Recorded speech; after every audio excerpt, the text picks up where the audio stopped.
Hello YouTube. It is Burbazooka. Scientists have told us what will happen to your body if you eat 3 eggs each morning. We know little about the true properties of eggs. Not an exception, and why they need to eat every morning and what will happen with your body.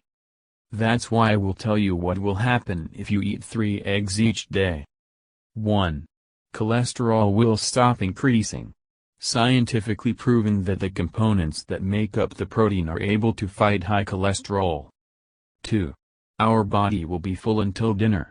As we know, the egg is a product that can outshine the hunger, so dietitians advise it is better to eat 3 eggs than 1 donut. 3. Developing creative abilities and striving for work. Scientists have proved that the components contained in the egg give vivacity and develop creativity. Thank you for your time and attention listening to me. Don't forget to hit the like button and subscribe to our channel. You can also click the bell sign to be informed about new videos. Have a great day.